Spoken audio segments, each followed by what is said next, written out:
Welcome to Bossy Talk Shows. Lead from within. Find your own voice. Challenges we have had to overcome in 2020. Find your own voice. The world has become united by the unseen, knowing there are no guarantees for tomorrow. Lead from within. Find your own voice. Let the world hear your voice and be filled within. For the day has come for you to be a great leader. The time has come to break away from the pain, distraction, experience the unthinkable.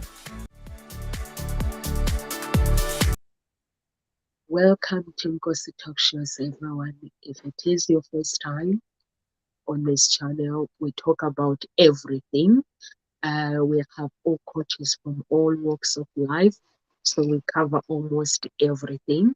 And if it is your first time, please subscribe to our channel and follow all our speakers, coaches on our social media. And today we have lovely Carol Ann Cooper. Carol Ann, please introduce yourself to our audience. Lovely, thank you, Nomsa, and hello from London, UK.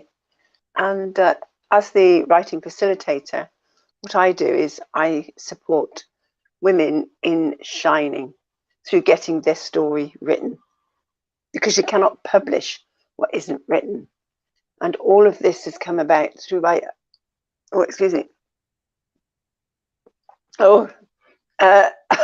something took my breath away for a moment. And I think actually my journey has taken my breath away, because my journey has been one of unlocking the writer within myself and finding that writer and beginning to write. So yes, I'm Carol Ann, the writing facilitator, unlocking the writer within. And ideas come and ideas go. Nomsa comes and Nomsa goes, and here she is again. And your voice comes and it goes. You need to unmute yourself. Yeah, I was looking for something to write some notes when you're speaking, because I like taking some notes. So basically, our topic today: how to make your flaws the key to your success. So, Carol Ann, you chose this topic basically, so I'm gonna let you basically talk about this topic, why you chose this topic. I know in life no one is immune to perfection, so we are not perfect. We all have our own flaws, and sometimes people can blame themselves, or sometimes having flaws can create big problems in relationships, in business, because some people expect you to be perfect. I always hear people saying she shouldn't have to do that, he should not have done that, but we're all human. So over to you, Carol Ann.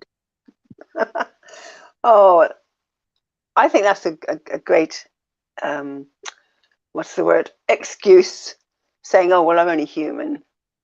And in that term, when I hear that, it's like a dismissal and an acceptance of like, oh, I'm only human. For me, it's about looking at, well, what actually happened here. Accept what happened. And our flaws, this topic just came to mind. I just saw it somewhere and I thought, oh, again, as I do, that might be good to explore. And I was thinking, well, yeah, how can you make your flaws be the key to your success? What is it about your flaws? And really, initially, it's understanding what they are.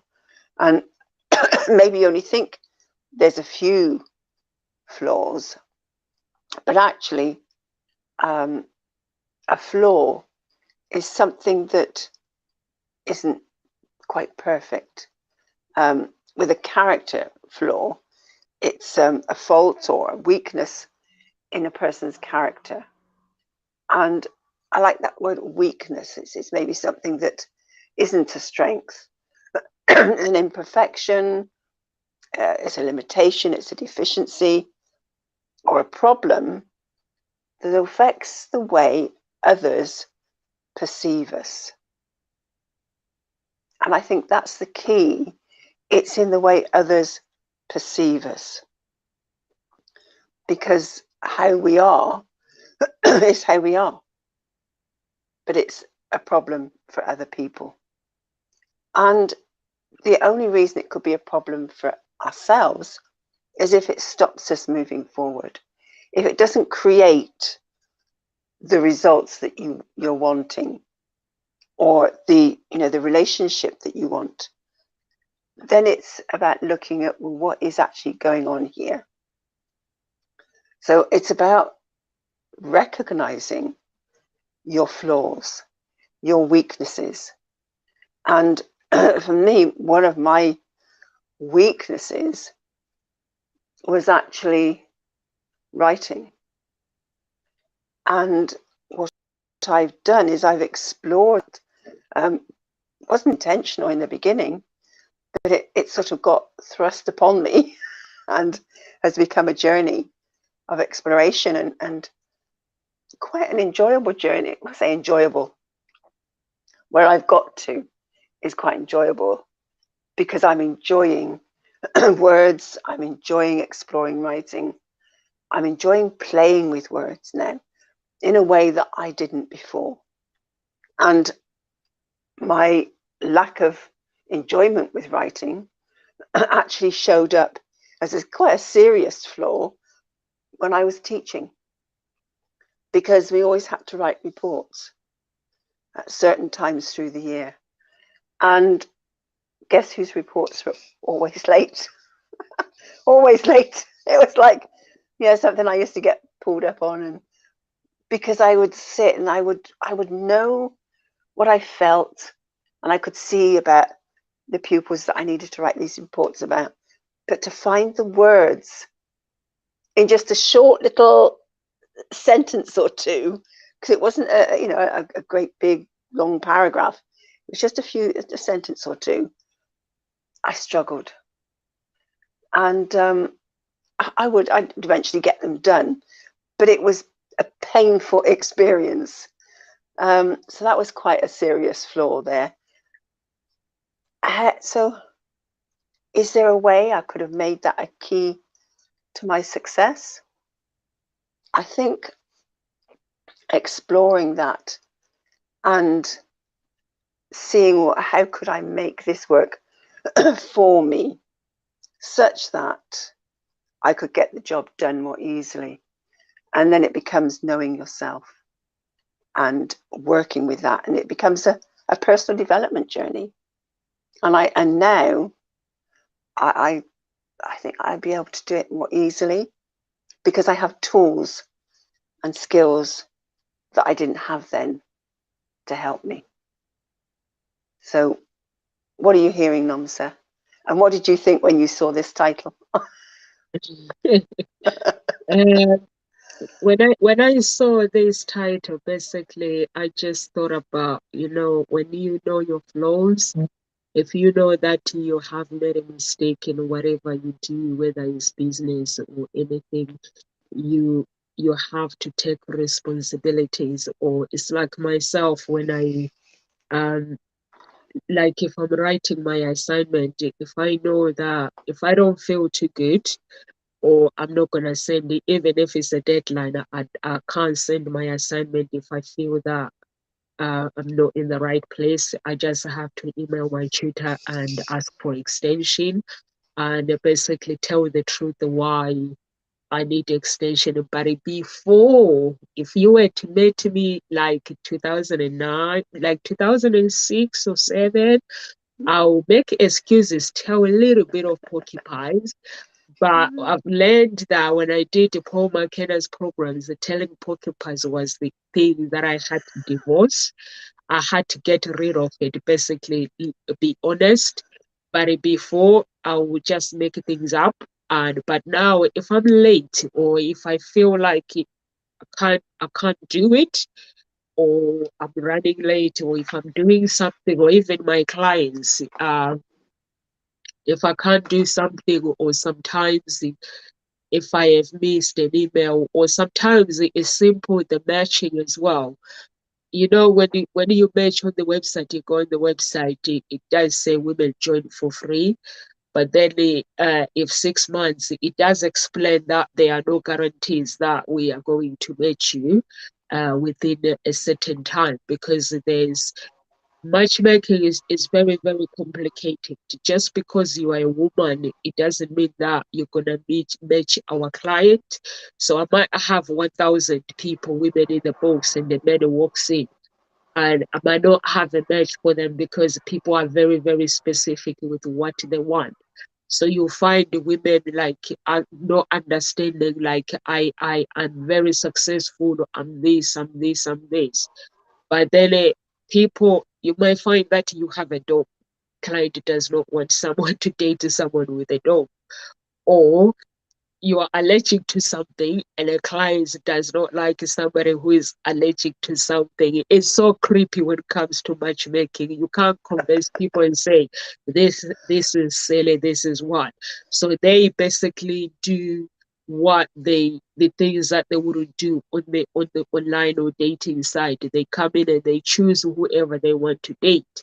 So people they wouldn't understand that why am I not being matched this a length of time. So I'm like, I don't just get a bed if you want to be matched by anybody else. And as I say, there are no guarantees that I am going to help you.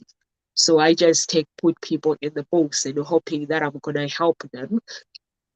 Or sometimes I can't help them, but you find that people don't understand it. They see it as a flaw, and you find that you have to defend yourself. And then I'll have to say, listen, go back to the website, read the company rules, read what it says, the values and everything that I take everybody. But it does not mean that, because some clients basically you find that the client is 40 grand and that client is a millionaire, but they want somebody that earns a similar amount, or they wanted someone that is earning at least more money than that, or they wanted somebody who hasn't got kids, they haven't got kids. So it basically depends with what you're looking for. Or sometimes you can match someone, you send them on a date, you basically believe that they're a good match, and when somebody gets on that date, because of the names, they basically, when you are under stress, you can, if you've not been on a dating thing game for a long time, you could actually basically, maybe instead of talking and being yourself. So in order for you to really get to know somebody, you have to go on a second date. Sometimes you send someone on a first date and things don't go according to what they expect, so you get the blame. So you then have to take responsibilities to say, okay, if things didn't work out how I expected, I definitely apologize and I take fully responsibilities for this. And then you have to receive the scream if it comes your way, or you have to, there's all sorts. But that's what I saw when I saw this topic. I was like, okay, in order for you to succeed, you have to basically, you have to understand that as a human being, basically, for me, basically, before I used to say why this person makes these mistakes, but now as I come to an understanding and reading the Bible really well, I'm coming to a point where even Jesus himself, he wasn't perfect. So why would I want someone else to be that perfect in a way that I don't want them to make mistakes? So that's how I see it with the topic, Carol Anna. And I also Okay. understand when you say uh, we are who we are, and also with the report that you basically your report will always go late. it will always go late, but when it goes late, what was the condition of that report? It written 100%. So there is no point. Some people basically, the reason why sometimes you're writing a report and sometimes is because you want to write it right, not perfect, but you want to put everything wording right. And in the end, if it's a win, it's a win. If it's written properly, it's a win. Yeah, that's true. And actually, see that angle never looks at it. It's done with the fact is it was late. So of course there's always the angle that you always got looked at was what haven't you done? What haven't you done right? That's the nature of how I experienced being a teacher. Constantly they were looking at what's not working, what haven't you done.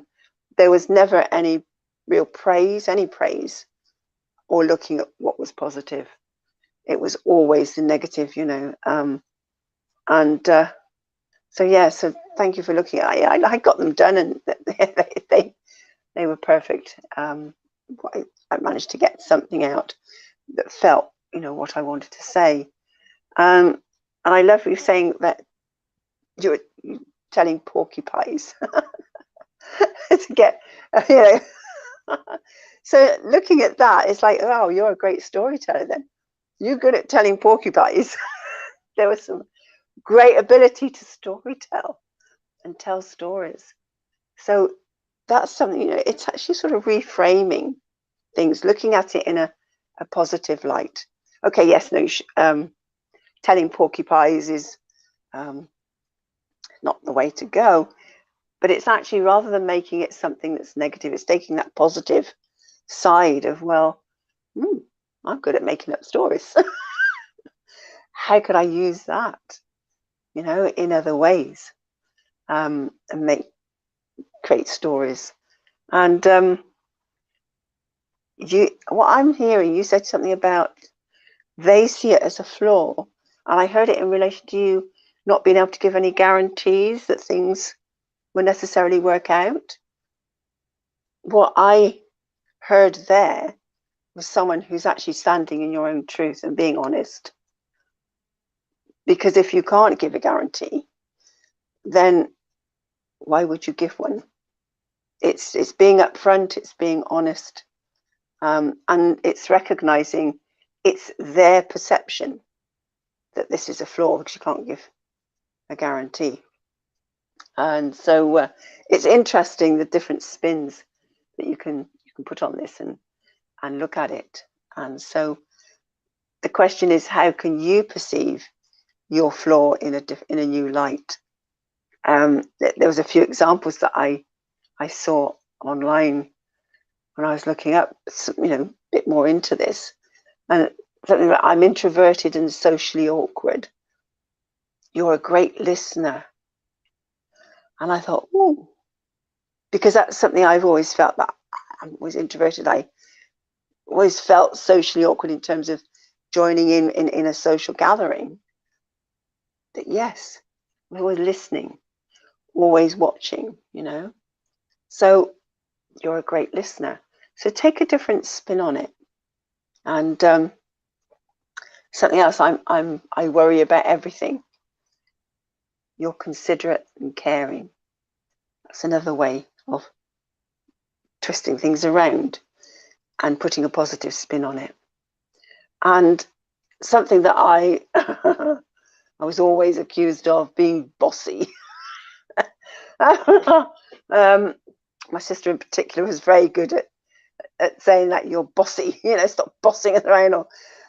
And I just sort of thought, well, actually, I've got great leadership skills. You step up, you take charge when you need to.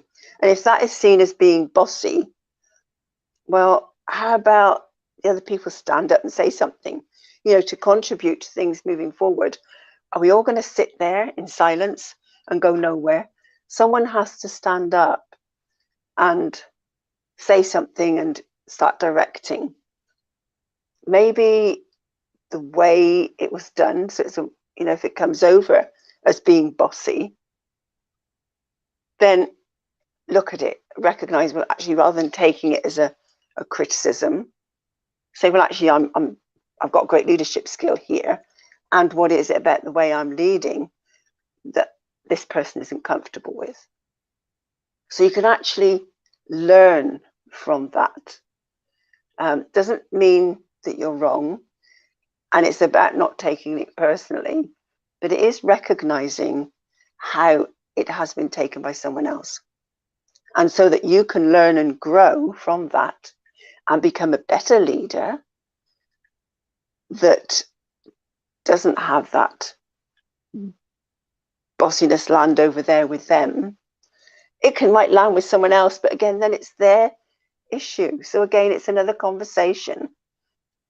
In what way does it seem bossy to them? Because it could be different to them as it to the other person, but it's just, I think it's playing with it, I think. And rather than making yourself wrong and then going into, oh, I'm too bossy, and shutting up, or oh, I'm so impatient, you're being accused of being impatient. Well, actually, you're a doer. You want to get things done. Again, look at that. Acknowledge it. You're a doer. And if that comes over as being impatient to someone else, what is it that they need to hear that will have them come on board, or realize that there is some patience in there? It's playing with it, it's dancing in the conversation. And so just perceiving your flaws or perceived flaws in a new light. And when I started looking up what flaws there was somebody actually listed 128. And I started making a note of some of them, and I'm going, oh my goodness, things like bluntness and stubbornness. And I know I've always been told, you're stubborn, you're so stubborn. And I thought, well, yes, I'm Capricorn, the goat, is my birth sign, and goats can be very stubborn. But sometimes you need to be stubborn. You need to stand your ground rather than be pushed around. And so it's recognizing where it can be a key for your success. Because are you pushed around with your business? Well, you ought to be doing this. You should be doing that. No, you're stubborn. You stand in your ground. This is where I'm going. So there, it can be a key to your success. So look at it in those terms. So that's one thing there. So what else do you hear, Nomsa? Can't hear you. Yeah, I like it when you say sometimes the people they accused you of being bossy. The problem is sometimes people say you're bossy because you like to get things done. And there are some people who like to boss people around just for the glory. But there are some people that I've realized that they call them bossy because people likes to get things done. Like, let's say you and your siblings, you will find that you are somebody who, if you want something done, instead of like right now you're into personal development, you ask. And when you ask, it's like if you go and ask me and say, no, sir, could you please do this for me? You're not being bossy. You recognize that there's something needs to be done, and you can't do it at that moment, but you are able to ask. Some people wouldn't have that courage to ask. But then if you are that someone that is able to communicate properly, the people class it as bossy and stubborn. For me, basically, people call me stubborn. Because I have a thing where if you want me to follow you with your idea, it has to be clear to me. I have to understand what I'm putting myself into. And I don't just follow. Even family members, I don't just follow just like that. I have to basically, it has to make sense. Like, let's say people are fighting and you come to me and you want me to get involved. I don't get involved.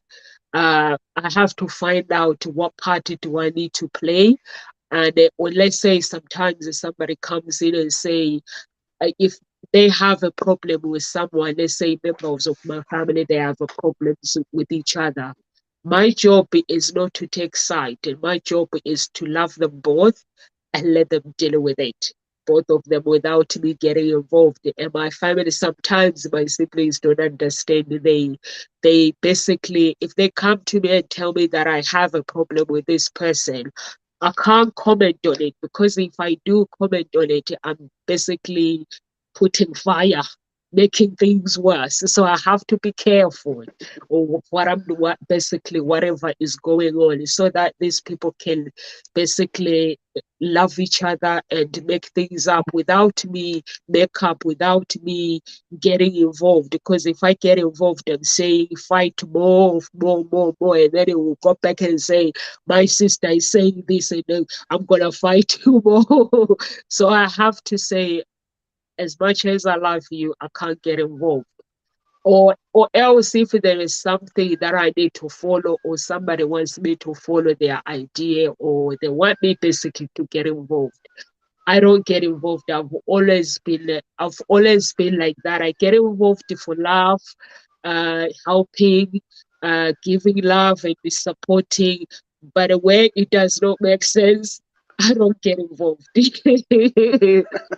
really, Yeah. that's how I've always been. If somebody comes to me and say, no, sir, I have an idea, this is how I think this, I'm happy to listen, and I'm happy to help.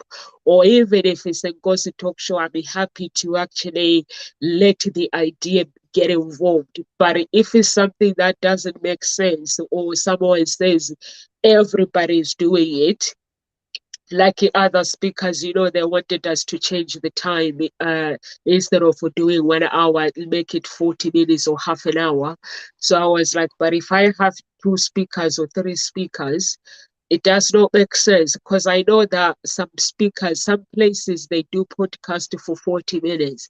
It's only to download it, because if it's more than an hour, you can't download it and put it on other channels. So you have to cut it off, which is a hard work. So they prefer to broadcast a certain time, so where they are able to actually download it to other channels. And there's a woman, basically, she was honest with me, with a TV channel in America.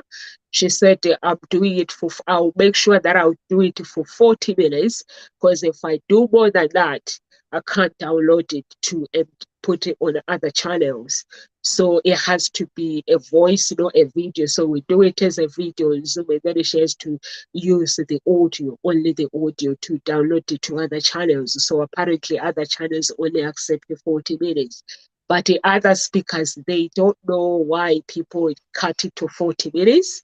So they were like, we can cut it, because the talk show was like, I can't bring 4 speakers to speak, and then I'm telling them like they're gonna be here for 5 minutes. If they are happy with it, I'm happy to do that.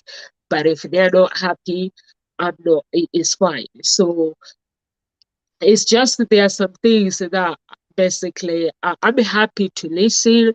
I'm happy to look at my flaws. If someone says, no, sir, it is the flaws, you made a mistake, I'm happy to actually sit back and take my egos off and just focus on putting things right. If I know that I have made a mistake, I'm happy to do that. And obviously, if somebody says, call you boss, I do understand it. Now, I never used to understand it.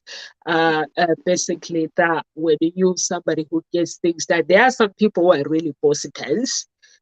But there are some people who really, really, really have worked on themselves, and if they want things to get done, they're not afraid to ask and say, I'm really, really busy, but I'm going to ask Lonsa to do me a favor. Because the only thing that I have to say is just, no, I'm busy as well. So, but if that person doesn't ask and I'm not busy, they wouldn't know. So if they ask, they will be seen as bossy, or they're bossing people around. There are some people who are like that. And I like it when you say dance with whatever you're doing, because at the end of the day, when you do something in life, you have to face the consequences.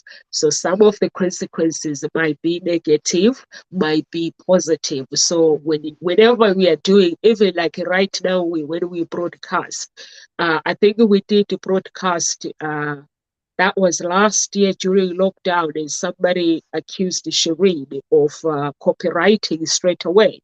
And I had to basically write to Facebook and say, no, those were the words that were coming from her mouth, from her book. She was talking about the book that she's written. So I had to, and she was like, oh, thank you for standing by me. I was like, of course. So if I'm bringing you to my platform, I have to face the consequences of defending you and be on your side and not judging you as a person. So yeah, they wanted to put the video down. I think the video went down for a few minutes, and I had to write to Facebook and say, she has written a book and those were words. And I think it was somebody, like when you have somebody that follows you and people that don't like you on social media, they will do anything to make sure that basically you don't succeed. So I find it very creepy that it happened. But we did sort it out, but we sorted out as a team as well, which was good. So that's why I basically loved this topic. I love this topic because when you do something, you have to be able to be somebody that takes responsibilities, but not everyone does. And also, did someone leave a message? Yes, I can't quite read what it says. Oh, I can't read. I can't read it. It's a different language. Ah, okay. So I don't know what it means. Yeah, so you have to be Uh, someone that takes responsibilities when it comes to. I don't yeah. know what is your take on this one. What you're saying is it's the consequences, and it's taking responsibility for the consequences of your actions or what you do. And that's very true, because whatever happens, if something happens as a consequence of that, then it's owning up to it, saying, okay, I said this or I did that, and this is what's happened. But it's where you take it from there, and that's where you can then be empowered and be successful, rather than being angry about it or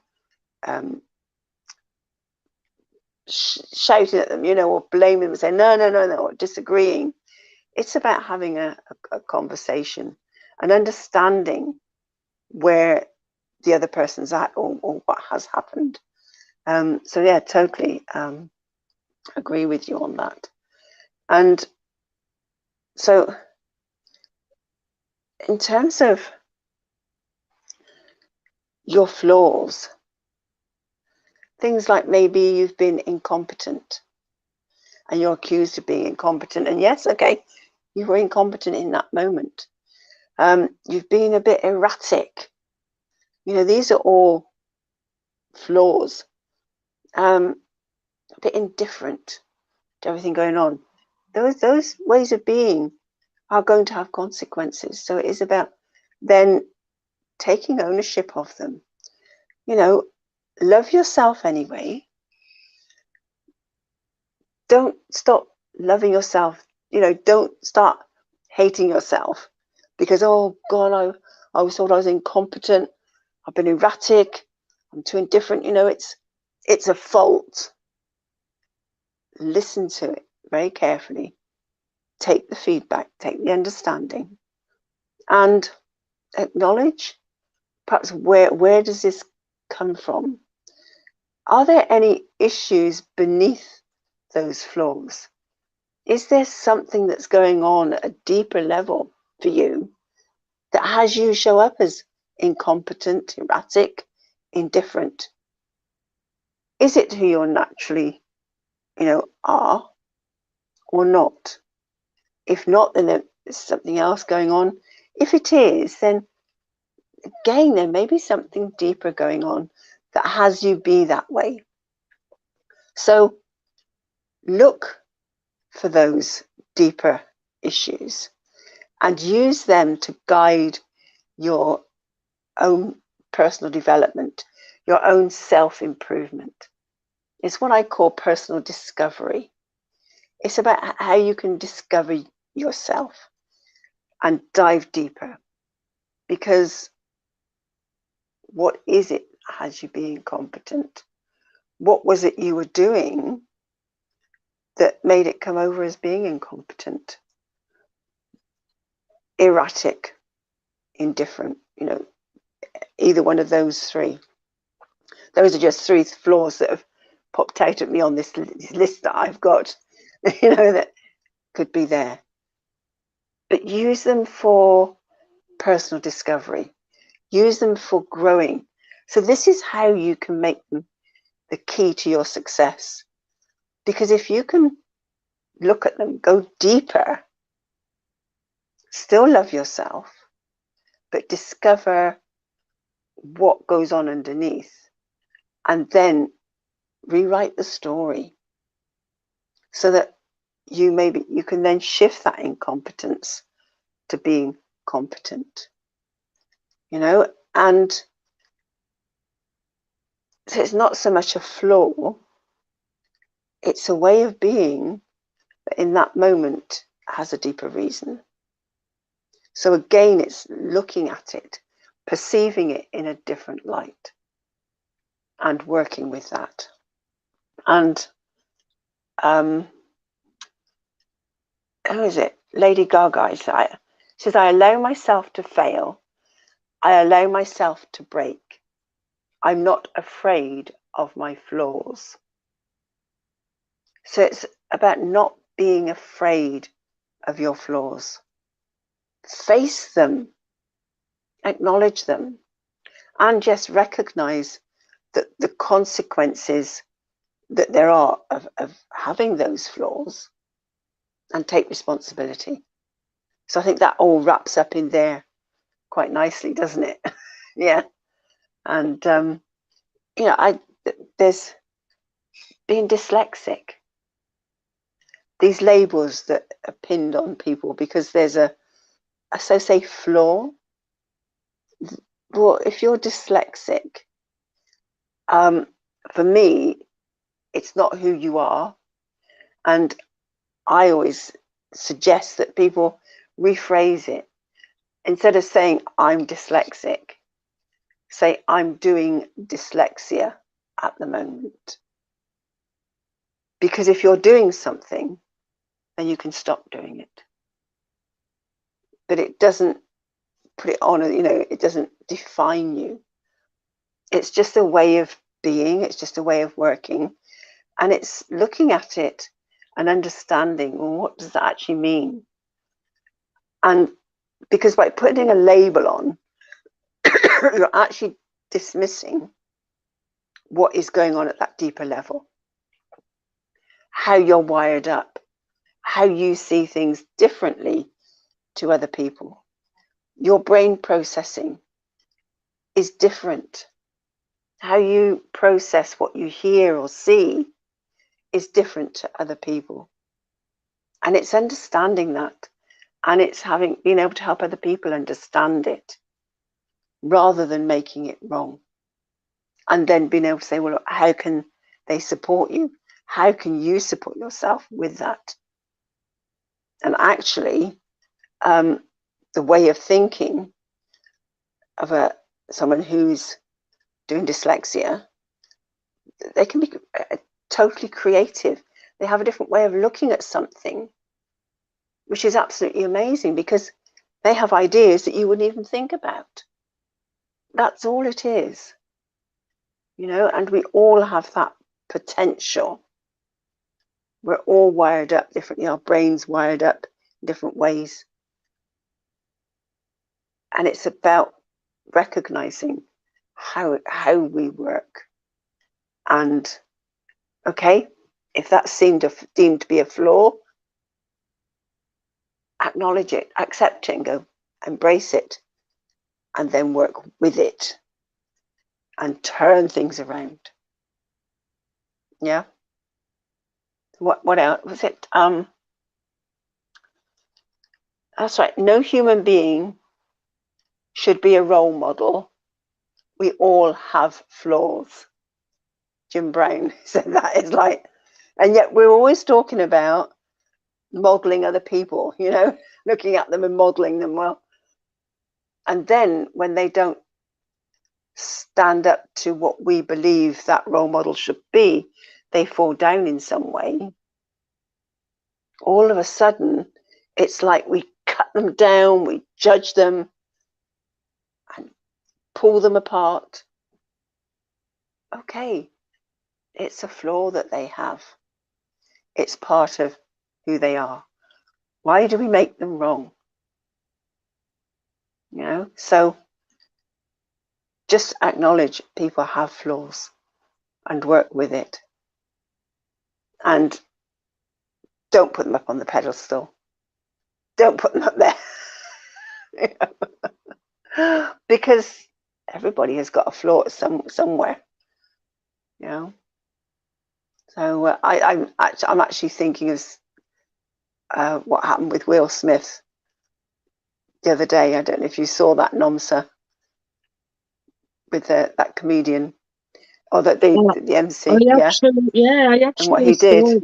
it. I actually saw it, but I think what Will Smith did is he was protecting his wife, and which is all men do. Never say negative things about someone else's wife, and also in public.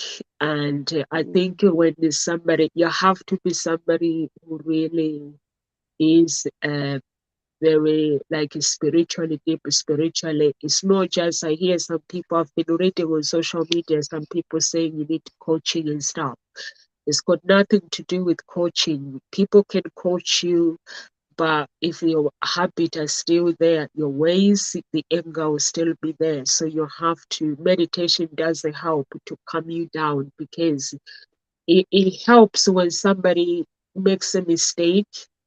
And when somebody makes a mistake, you look at the things this way, that, okay, this person is saying this about myself or about my wife.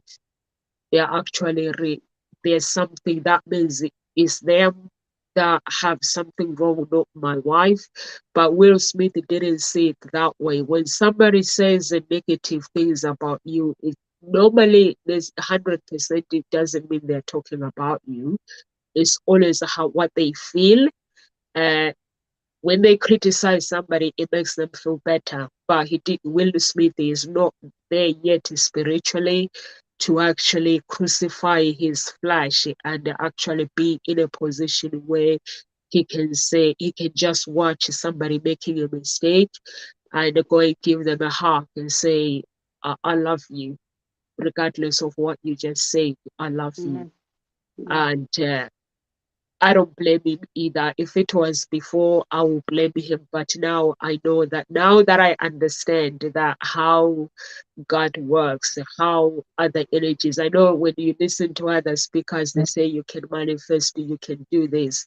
There's laws of things that goes on in this world, and mostly in the acting industry, there is so much witchcraft going on. Honestly, so you have to imagine when they're in that stage, who takes control. So Will Smith was an example of this world. We need prayers in this world. So I know some people are saying he needs coaching. Yeah, yes, he does need coaching. He has his own coach anyway. He's an actor. He needs coaching to keep his family around. Yeah, but he's also a human being, that he's a man. You cannot say anything negative about it's like myself with my family. You can't say anything negative about my family if I'm around. I tell you off, or I'll just tell you that not in anger. No, I wouldn't hate you anyway. But I will let you know that don't speak about my family like that. And mostly with Martin, Martin will do what Will Smith did. Basically, if you say something about me, because the spiritual is not there. So when I'm saying I know what Will Smith was going through, I know what Martin will be going through if somebody says negative things about me, because I know that's what he does. You don't speak to anyone, even his family. You don't say negative things about his family members. So I think that's what, I don't know. How did you take that? I think it's recognizing that actually in that moment something was triggered. Yeah. Because we all know Will Smith's done a lot of personal development and speaks some really very wise words, and I think that's where people are putting him down and saying, oh, he shouldn't have done that.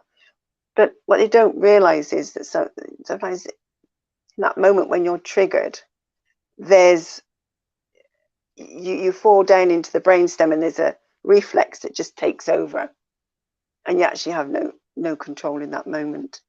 And so it's actually for him to recognize what happened and ask, well, was there a more effective way of making a stand rather than resorting to the physical violence that is in our human nature, that it is like what's creating the war out in Ukraine. Somebody has been triggered, and it's like, right, they're using violence to solve it. That's so and true. That's where if that's still happening and we're seeing that, then we all need to look to ourselves.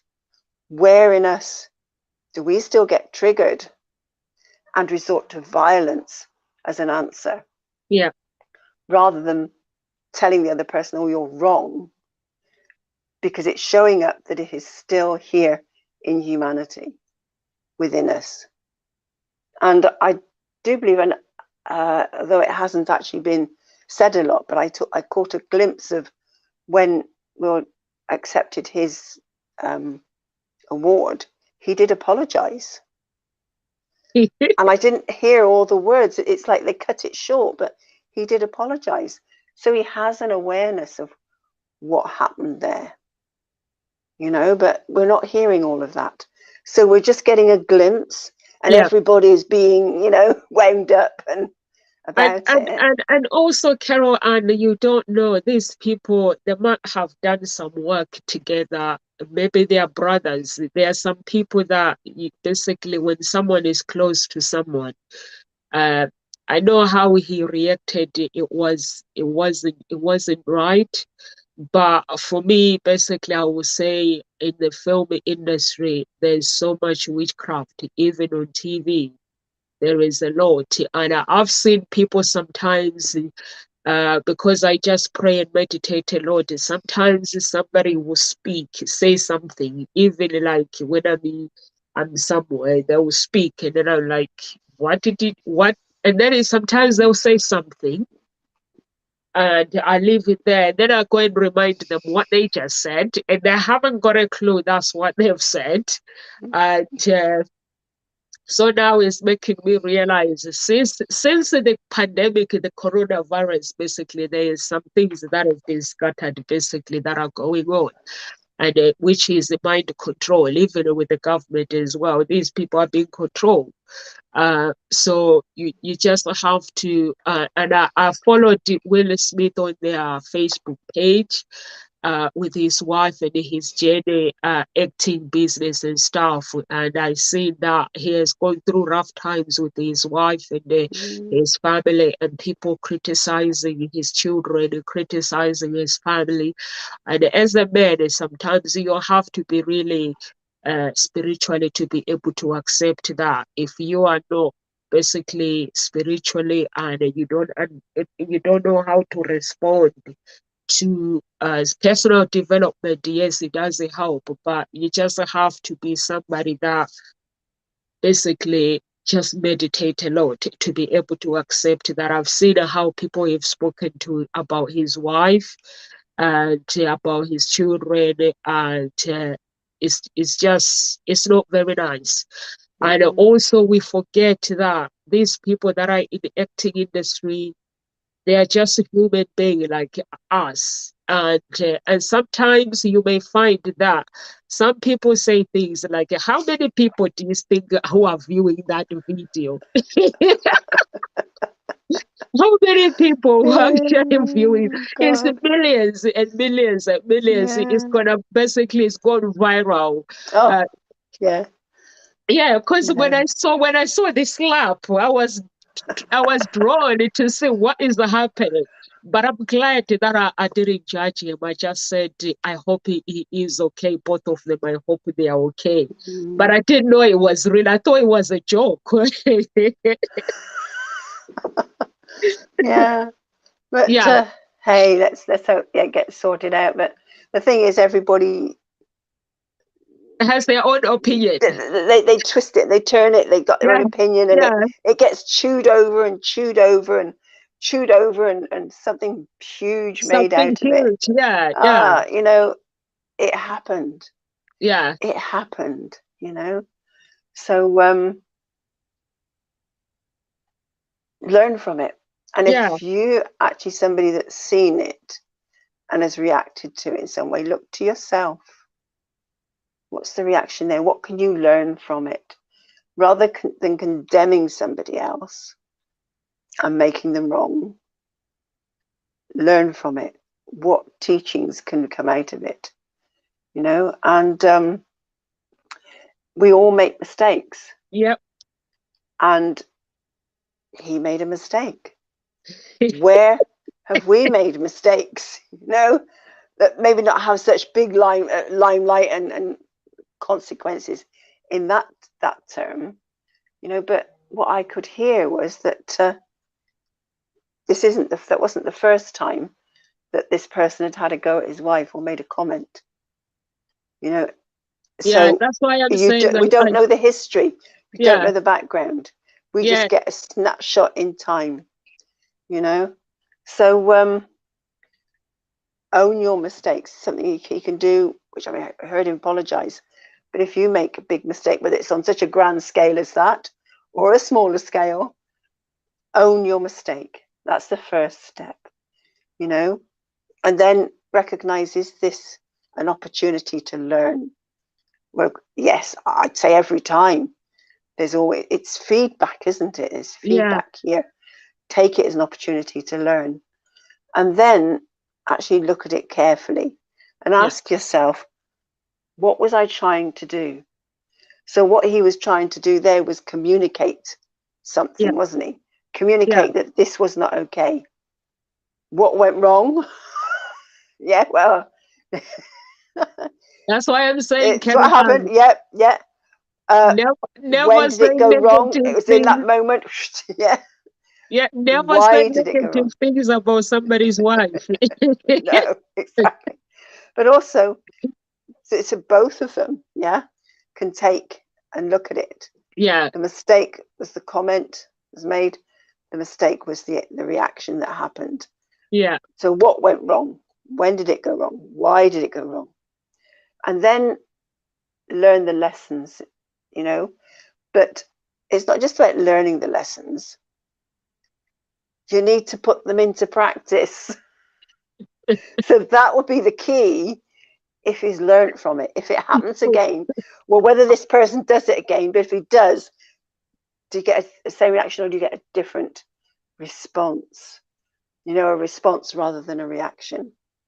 How can they learn from this? So again, it is putting it into practice once you've learned from your mistake. And then review your progress. yeah, And if you find yourself slipping back, it's okay. Well, learn. What happened? You know, what was it this time? Learn. But it's again, it's all interwoven. It's that reviewing, it's learning, put it into practice, but keep diving deeper, doing the inner work and noticing what's happening each time. I love what Robert Lopez says. In Winnie the Pooh, a lot of the characters have serious flaws. Pooh is sort of a food addict. Rabbit is OCD. And Owl is a compulsive liar. I thought, it's true. But we love these people for who they are. You know, it's a story. They come together. They create, you know, a story that we all love. So again, look at it. Make light. Bring humor into it. Because we always get so serious in our condemnation of people with their flaws. Bring humor into it. And I'm not saying make light of it, but if you can bring some laughter in, bring some humor in, you lighten the energy, and that way you can learn from it rather than it being heavy and you continue to make those mistakes. You know? Yeah. So anything else there that you want to add in? Yeah, laughter, it's lovely. Yeah, I'm just laughing of Will Smith. It's just so funny. Yeah. It's so funny, but you know, at the end of the day, I hope they do sort things out because you know, in the film industry, they are all brothers and sisters. So they have to look out for each other. And somebody's going to be writing a story about it, and Will Smith is going to have to be in it. Yeah. It's kind of so funny. It's so funny, but it is life. It is what it is. It shows that we have to learn to respond, how we respond in life, in every situation, because it's normally Kanye West. I wouldn't be surprised if I see that on Kanye West. Kanye West is very protective on every musician. If they don't win the awards, he gets really angry. So, but I guess that's how it is. That is we are learning from this. For me, basically, it was a lesson. It made me laugh actually, but it was a lesson of how do we respond in life, and also it made me realize actually that these actors they are normal like us here as well. It's like if you have a business, there are some people that they say you shouldn't be this, you shouldn't be this, and Will Smith, trust me, he's gonna be going for some therapy. Honestly, he will be going for some therapy because he's going to want to sort himself out so he doesn't repeat that on national television. And the person as well, and this person that said something about his wife as well. I think he's the one that is going to get hurt the most because he's carrying a shoulder of being a bully, basically bullying his wife. He's being seen as somebody bullying the wife. But God knows what he said, I don't know, on national television as well. Yeah.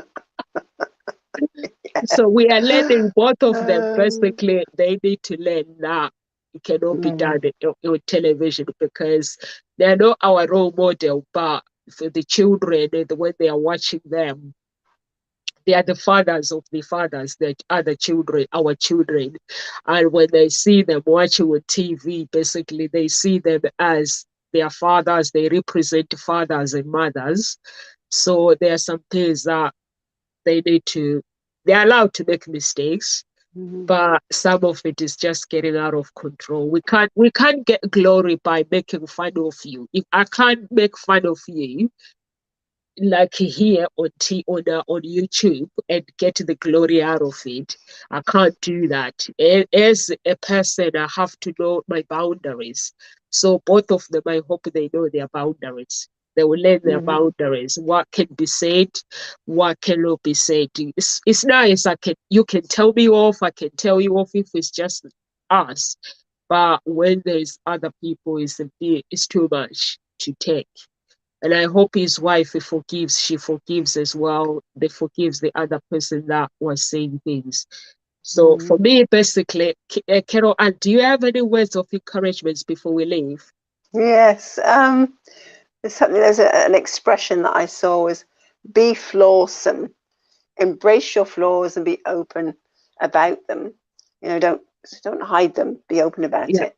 But something else, make your flaws famous. Oh, I love this. It's like, is that what we're That's talking what about? you said. And it's like Like so viral. Lady Yeah. Gaga says, may we make our flaws famous and thus redefine the heinous. Yeah.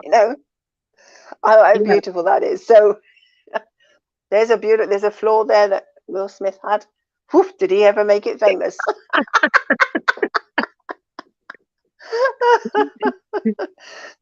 So yeah, in what ways could you make yours famous? Oh, bless him. He's become viral by a slap. God forgive him. Yes, Yeah. yeah. We have to ask for forgiveness on his behalf. He'll be fine.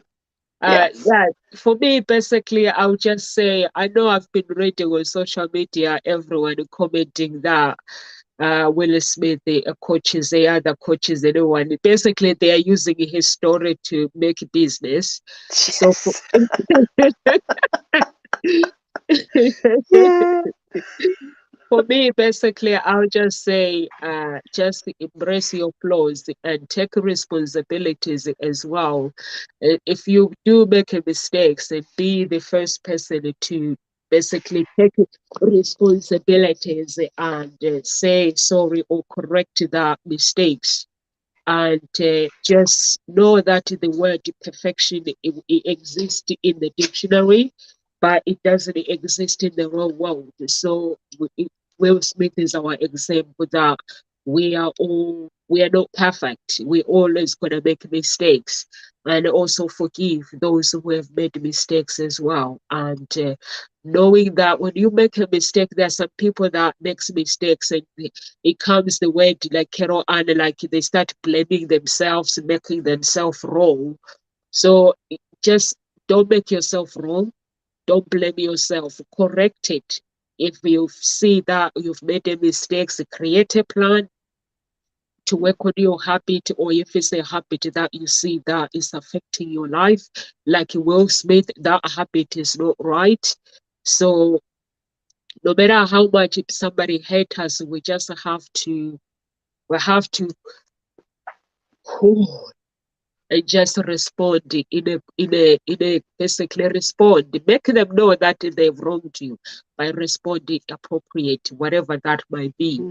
And don't make yourself wrong with whatever you do, because some people make mistakes and they never want to do something again. They say, I'm not cut up for this, I'm not this. Yes, you are cut up for it. We are bound to make mistakes. If it's the work mistakes, you can correct it and take responsibilities. I've seen people making mistakes, and when I call, or sometimes the bank could be an error, they take responsibilities. They don't just try to say, no, they're like, okay, we're taking responsibilities for this and we're going to correct it. And they do. I make mistakes as well, and I take responsibilities for it.